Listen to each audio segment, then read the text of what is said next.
Hello tout le monde. Donc oui c'est Alain, youtubeuse beauté, enchanté, non je déconne. Allez soyons un peu sérieux. J'avais dit que je ferais un FAQ depuis longtemps.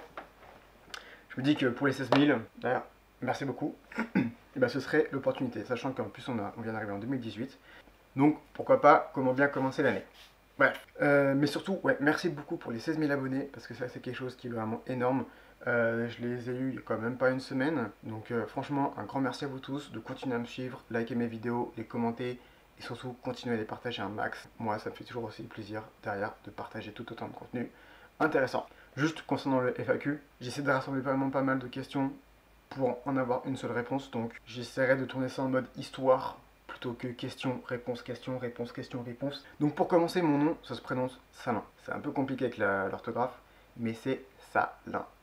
En gros, j'ai 24 ans, j'ai un bac plus 5 en management du sport. Donc si jamais vous avez une offre d'emploi pour moi, ce serait cool, cool, cool, cool. Non, je déconne. Je suis en recherche d'emploi. J'ai déjà eu quelques petites offres, let's see what happens. Donc pour commencer le vélo, j'ai commencé à 20 ans sur un Big Hit Specialized. C'est un pote qui m'a vraiment mis dedans à l'époque. J'étais sur un GoSport, il me dit écoute Louis, si jamais tu veux un vrai vélo, un jour tu m'appelles. C'est ce que j'ai fait. Donc au début j'ai commencé sur des bosses de 3-4 mètres et après du coup je suis arrivé sur des bosses qui étaient beaucoup plus grosses. On en avait une qui faisait à peu près 15 mètres, enfin on arrivait à 15 mètres exactement, mais il y avait 13 mètres de trou environ et après en fonction de notre vitesse on arrivait beaucoup plus loin donc voilà, c'était vraiment mon plus gros saut. En longueur je parle. Après il était quand même pas très impressionnant parce qu'une fois qu'on avait la vitesse, on arrivait à la récep et puis c'était bon. C'est pas comme les bike park où là c'est des doubles beaucoup plus fat mais plus courtes en fait, c'est différent. Donc sachez que pour commencer YouTube, tout comme moi, il faut un PC. Moi personnellement j'ai un MacBook Air, ça fait le taf pour les montages. Il vous faudra une caméra. Au début j'ai commencé avec une GoPro Hero 1. Maintenant j'ai la GoPro Hero 5 Black. En termes de montage, donc logiciel, moi je suis sur Final Cut Pro X, donc c'est payant. Après il y a plein d'autres logiciels qui sont gratuits, que ce soit sur Windows ou chez Apple. Et donc j'ai commencé moi pour ma part YouTube parce que j'ai mis en ligne ma première vidéo de windsurf en 2011 si je dis pas de bêtises. Et comme je fais aussi du longboard à côté et du vélo, vous aurez vraiment ces trois sports sur ma propre chaîne en fait. Mais une grosse partie c'est du vélo. Donc depuis j'ai eu mon propre vélo, j'ai eu mon propre équipement, tout ça c'est moi qui l'ai payé avec mes propres sous, j'ai travaillé pour gagner cet argent et du coup investir. Mes parents ne m'ont pas aidé, ils ne m'ont pas donné un seul centime. Après, oui, je me suis blessé, genre j'ai cassé peut-être 2 rayons. Oui, c'est le cas, 2 rayons. J'ai cassé plus de 10 câbles de dérailleur. Après, moi derrière, je me suis fait pas mal. Je me suis pas mal blessé, on va dire. Je sais qu'une fois, je suis parti en front flip sans faire exprès. Je me suis un peu déglingué le dos. J'avais la dorsale, heureusement, ça a minimisé les dégâts. Bon, 3 jours après, j'étais déjà sur le vélo, c'est pas bien du tout. Ne faites pas ça. Sinon, subluxation de l'épaule, c'est la chute qui m'a mis le plus longtemps de côté par rapport au vélo. Un mois. Après, bon, tous les petits bobos, genre retour de pédale, tout le ragnagnan, ça, c'est un peu le quotidien du rider. Un très bon rider que j'ai connu sport mentionné s'appelle Antoine Boudor, qui me demande un peu l'importance du shape. Bah, moi, j'ai envie de dire, no dig, no ride. Donc, si vous construisez pas, vous roulez pas en fait. Sauf sur les petits trails, mais voilà quoi, il n'y a rien vraiment d'intéressant. Donc, franchement, chaper et rouler. Moi, j'ai eu une grosse période chape au tout début. Et voilà, après, je continue à mettre des coups de pelle par-ci par-là. J'ai toujours roulé sur Meudon, Verrières, Versailles. Après, j'essaie de bouger sur d'autres spots, style Cheptain. Et après, tout ce qui est bike park, en fait, c'est là où vraiment je m'éclate le plus avec mes potes. Et c'est là ce que j'aime avec le vélo, c'est vraiment le partage de ce sport avec les potes, être en symbiose avec la nature, l'adrénaline du vélo. C'est vraiment quelque chose qui m'attire dans ce sport et qui derrière, en fait, comme j'adore faire des montages vidéo, et bah du coup je les partage à travers ma chaîne et donc c'est ça ce que vous aimez en fait, parce que maintenant vous êtes 16 000 à me suivre, donc c'est carrément dingue. Et donc c'est ça qui me passionne dans YouTube, c'est le partage en fait. Après derrière maintenant, j'ai aussi mon compte Instagram où je partage masse de photos, donc vous pourrez le trouver ici, si j'arrive à faire le lien, avec une sorte d'image, si je suis fort. Pareil pour ma page Facebook qui serait là. Vous pouvez m'envoyer des messages, des questions, je répondrai. Franchement, ça là-dessus, il n'y a pas de problème. J'ai pas que mon vélo dans la vie, j'ai ma copine. Elle m'épaule pas mal, elle me donne pas mal de conseils sur tout ce qui est réseaux sociaux, donc gros big up à elle. Alors après, tout ce qui est vélo, on me demande si j'ai déjà fait du BMX Race, si le dirt m'intéresse, pourquoi j'ai choisi Commensal. Alors, le dirt, j'ai envie d'en faire. C'est vraiment un vélo dans lequel j'ai envie d'investir. Un dirt tout monté, je m'en fiche de ce qu'il peut y avoir dessus et aller rouler comme ça avec les potes, donc soit dans Paris juste pour chiller ou sur Cheptain. BMX Race, j'en ai fait quand j'étais en Australie en 2014. Donc c'était vraiment stylé, mais ça me botte pas plus que ça. Au contraire, je préfère avoir un dirt, aller sur une piste de race pour entraîner le cardio et la technique. Et le commensal, pourquoi j'ai choisi ça? Parce qu'en fait, au tout départ, avec mon budget, bah, il n'y a pas grand chose. Je connaissais pas du tout le monde de l'occasion, donc j'ai pris 9 directement. Donc après, on me demande combien de temps je roule par semaine. Franchement, ça dépend. Je peux rouler une fois par semaine, parfois deux, parfois trois, parfois quatre. Le temps influe sur mes sessions de ride.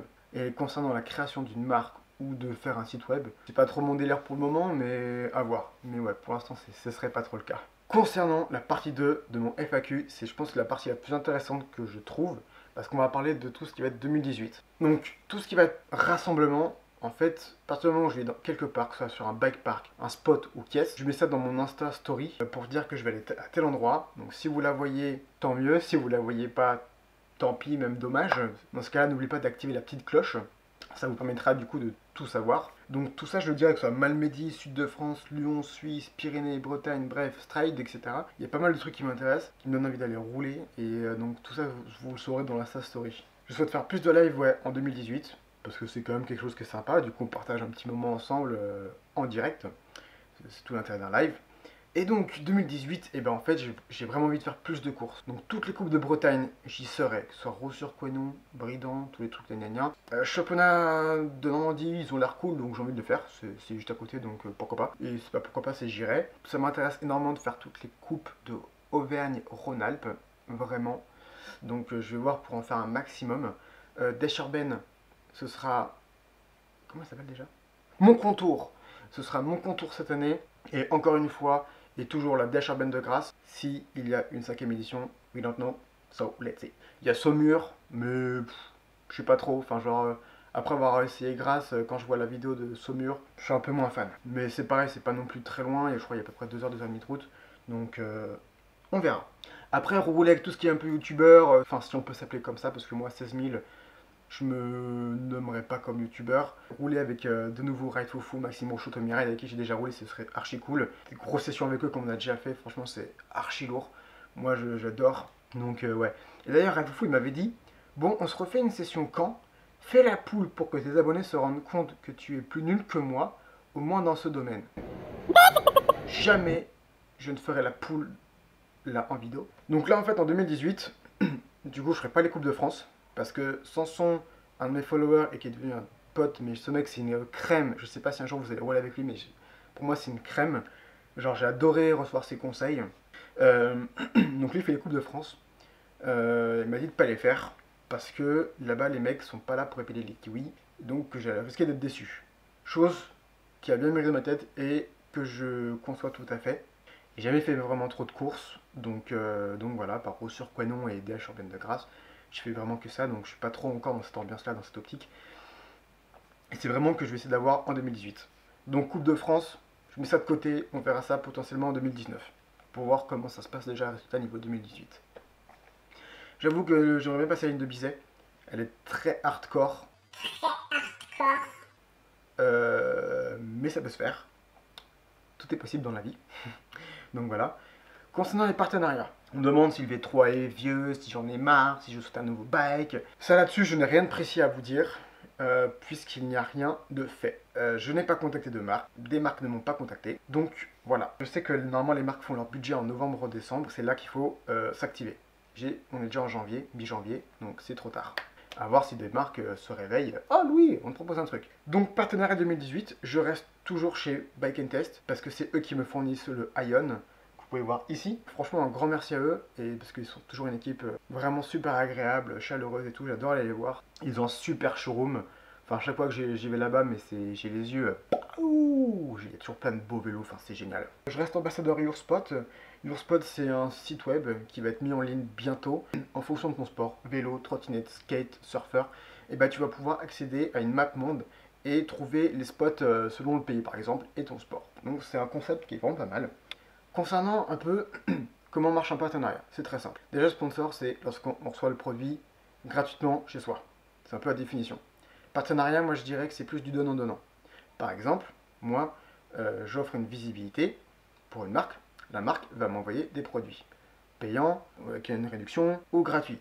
Peu importe, ça dépend des marques et de leur politique. Si vous n'avez pas de visibilité, c'est mort. Je me dis qu'influenceur, parce que ça vient du mot influencer. Donc en gros un influenceur par exemple, c'est quand il va poster des photos, des vidéos, etc. Et bah les gens vont dire oh tiens c'est quoi ton masque? Mon masque c'est un Smith, tu devrais essayer. Il y a un système de ventilation qui est vraiment génialissime. Donc t'as pas de la mousse, donc t'as jamais de buée. C'est le cas en plus. C'est un peu ça le compte influenceur, partenariat, etc. C'est un peu complexe, mais c'est pas non plus très compliqué à comprendre. Alors, après, j'arrive vraiment dans la section 4, donc toutes les questions un peu annexes, où on va dire chacun a un peu des réponses à droite à gauche. Donc, on me demande quels sont mes bikes préférés. J'avoue que j'ai des préférences pour le Saracen Mist Carbon, le Pivot Phoenix, le Rose Soulfire et le Commensal Furious.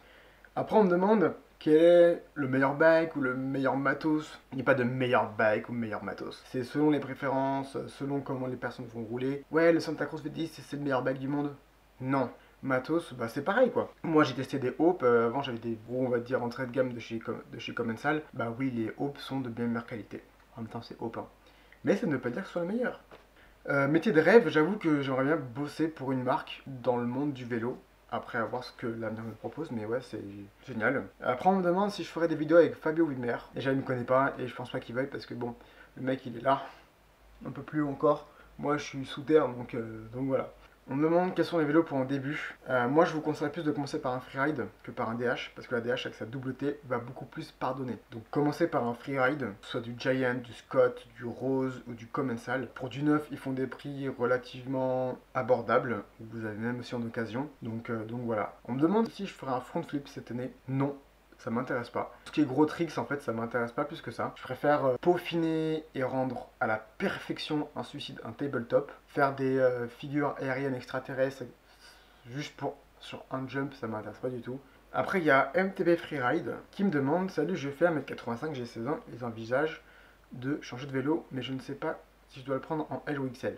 J'ai envie de te dire, les marques, elles ont développé des guides de taille, donc tu vas sur le site de la marque et tu cherches, ou sinon, il faut les contacter. Et bien évidemment, oui, un enduro, ça saute, ça a des suspensions, c'est fait pour sauter mon coco. Après, tout ce qui est critères pour acheter un vélo, bah, ça dépendra de votre budget, du type de vélo que vous cherchez, un DH, un dirt, un enduro. On me demande dans quel état je me mets quand je veux faire un flip. C'est assez bizarre à expliquer. À la fois j'ai peur, mais à la fois j'ai pas peur.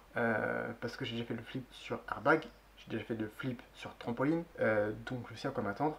Mais c'est juste une question de courage en moi qu'il faut que j'ai pour envoyer la rotation. Le bike park de mes rêves, bah, c'est l'Evo Bike Park. Bon, il y aura Whistler, mais genre l'Evo, c'est un bike park où il y a vraiment, c'est un condensé de tout. Qu'est-ce qui se passe si t'es trop court sur un saut? Bah, t'as plus qu'à prier, mon grand. Comme dit Simon, on veut mettre trop long que trop court. Est-ce que acheter séparément coûtera plus cher? Et oui, clairement, parce que souvent, lorsque tu achètes un bike neuf chez une marque, et ben elle a directement des réductions. On me demande aussi si j'ai déjà roulé avec des grands pilotes. Bah oui, durant la DH Urbaine de Grasse, avec Alexandre Fayol, Rémi Métaillé, etc. Donc voilà, c'était vraiment stylé. Et j'avoue que si je devais rouler avec avec un pro, j'aimerais bien essayer de rouler avec Loïc Bruni. On me demande si le V4, enfin la différence entre le V4 et le V3. Et bien en fait le V4 c'est vraiment la machine construite pour la course, parce que le V3 c'est un vélo pour le parc ou plus joueur, qui est aussi typé race mais plus joueur on va dire que le V4. Et après t'as le Furious qui est vraiment très joueur. On me demande qu'est-ce qui est le plus dur entre un Condor et un Suicide. Moi je dirais le Suicide parce que le Condor en fait il faut venir désaxer ton vélo pour mettre comme ça et venir après faire une figure. Alors que le Suicide, juste tu grabes la selle et tu fais ton truc avec les bras. D'ailleurs je vais faire un tuto Suicide qui arrivera dans une semaine, donc ne loupez pas. On me demande si après il est trop... Enfin pour moi j'aimerais rouler en pro, bah je vais te dire c'est trop tard en fait. J'ai 24 ans, c'est too late. Et pour finir sur la question, on me demande qu'est-ce qu'il faut faire quand des freins grincent. Et bah vérifie l'état de tes disques, change peut-être tes plaquettes, si elles sont dégueulasses, si elles sont glacées, si elles sont mortes. Et sinon bah le mieux c'est d'aller en bike shop pour avoir les avis des pros. J'espère vraiment avoir répondu à toutes vos questions. Donc si jamais après derrière vous avez une question à laquelle je n'aurais pas répondu, n'hésitez vraiment pas à venir me la poser sur Facebook. Facebook c'est plus simple parce que je reçois la notification plutôt que YouTube. Je reçois pas une notification donc voilà. Tout ce qui est lien Instagram, Facebook, je le mettrai tout dans la description. Comme ça vous pourrez aller cliquer dessus, me suivre et là voir un peu tout ce que je fais sur les autres réseaux sociaux. Donc voilà, franchement encore merci de me suivre. Vous êtes 16 000 les boys, les girls, hein, je sais qu'il y en a quelques-unes. Mais voilà, un grand merci, continuez à partager mes vidéos. Et sous celle-ci, n'hésitez pas à mettre un commentaire, un like. Bref,